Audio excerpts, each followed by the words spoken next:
बच्चों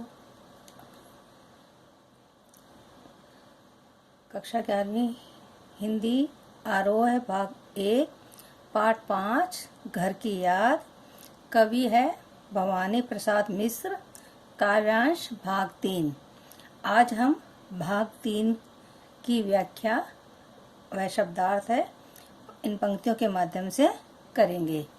पंक्तियां हैं। और माँ ने कहा होगा दुख कितना बहा होगा, आँख में किस लिए पानी, वहाँ अच्छा है भवानी।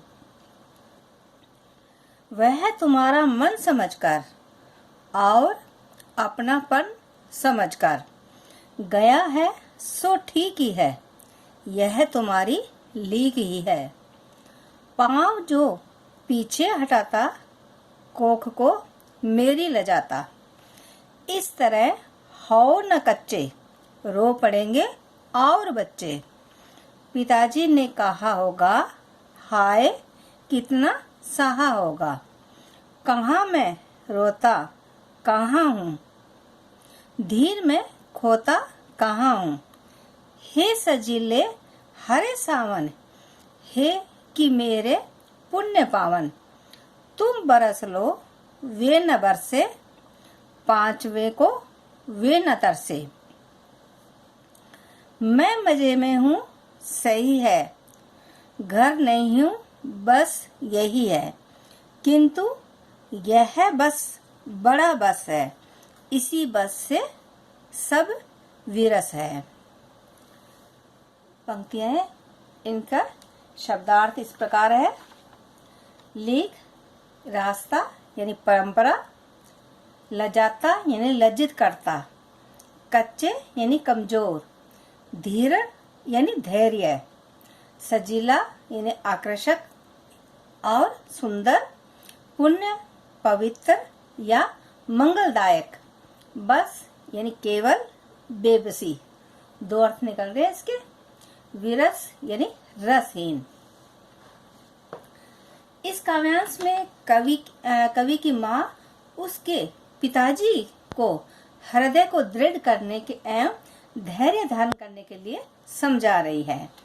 कवि अपनी माँ व पिता की मन की व्यथा को अनुभव कर रहा है तथा आखिरी पंक्तियों में कवि अपनी मानसिक स्थिति को भी प्रकट कर रहा है। व्याख्या इस प्रकार है। और माँ ने कहा होगा दुख कितना बहा होगा, आँख में किस लिए पानी, वहाँ अच्छा है भवानी। कवि अपने पिता की स्थिति का अनुमान लगाकर कहता है कि उसके पिताजी की आंखों में आंसू देखकर माँ का हृदय दुखी हो रहा होगा और वे उन्हें धीरज बंधाते हुए कहती होंगी वहाँ हमारा बेटा भवानी जो कवि है वो अच्छी तरह होगा, आप अपना मन क्यों छोटा कर रहे हो। वह तुम्हारा मन समझकर और अपनापन समझकर गया है सो ठीक ही है, यह तुम्हारी लीक ही है। माँ है वो अपने पति को धीरज बंधाते हुए कहती है कि वो वहाँ जो भवानी है वो अच्छा होगा, आप अपना मन है वो छोटा न करें। वह आपके मन की बात समझ कर ही और आपसे अपनत्व का भाव दर्शाने के कारण ही वह जेल गया है। वह आपके द्वारा बताए गए रास्ते पर ही चल रहा है, अर्थात वह तो आपके यानी पिताजी द्वारा बनाई गई जो परंपरा है, लीक यानी परंपरा ही है, उसका पालन है वो कर रहा है।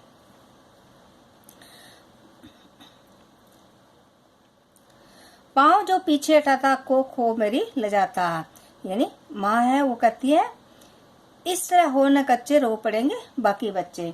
माँ है वो कवि की माँ है वो कवि के पिता को समझाते हुए कह रही है कि जिस रास्ते पर उनका बेटा चल रहा है वह संघर्ष का रास्ता है, उसके कर्तव्य का रास्ता है।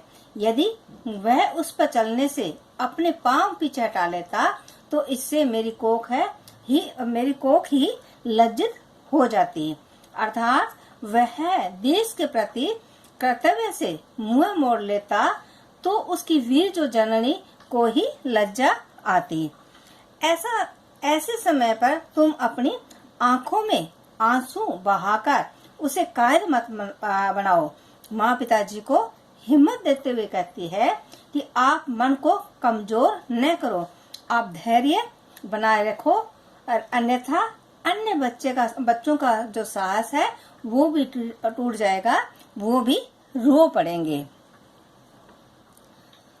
पिताजी ने कहा होगा, हाय कितना सहा होगा, कहाँ मैं रोता कहाँ हूँ, धीर में खोता कहाँ हूँ। यानी अब है कवि है अपने पिता के बारे में कहता है कि पिताजी अपने आंसुओं को छिपाते हुए कहा होगा कि मैं कहाँ रो रहा हूँ, मैं अपना धैर्य कहाँ खो रहा हूँ। कवि यह सोचकर करुणा से भर गया है।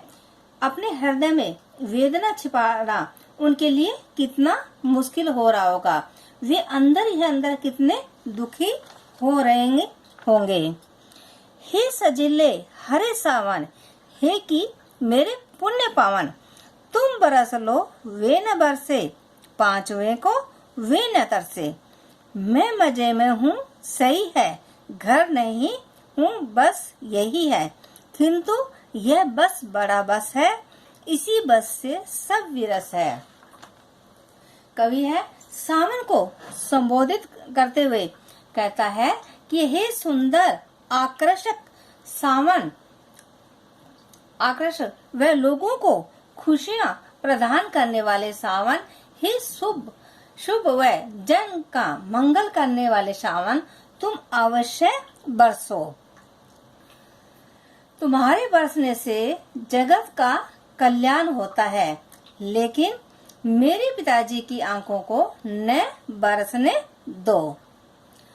कल्याण अर्थात वे अपने पांचवें पुत्र को याद करके दुखी न हो।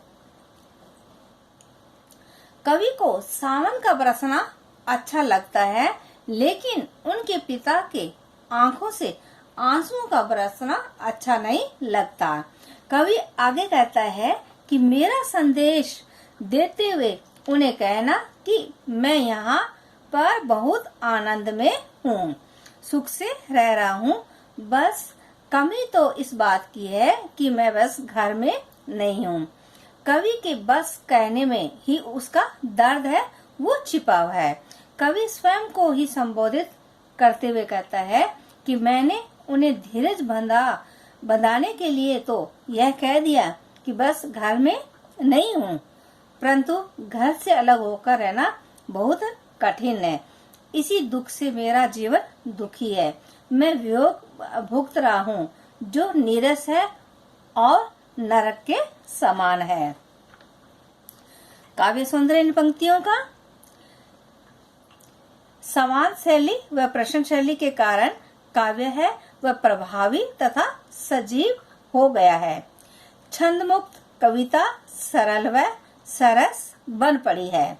कवि ने अपने माता पिता की भावुकता व धैर्यशीलता का वर्णन किया है। कवि ने सावन को दूत बनाकर अपना संदेश पहुंचाया है। काव्यांश में संबोधन शैली व कविता तुकांत है। पांव पीछे हटाना तथा कोक को ले जाना मुहावरों का सहज व सुंदर प्रयोग हुआ है। पुण्य पावन तथा बस बड़ा बस में अनुप्रास अलंकार है। बस शब्दों के दो अर्थ होने के कारण यह यमक अलंकार है। एक बस है वो केवल है, दूसरा बस का अर्थ है बेबसी।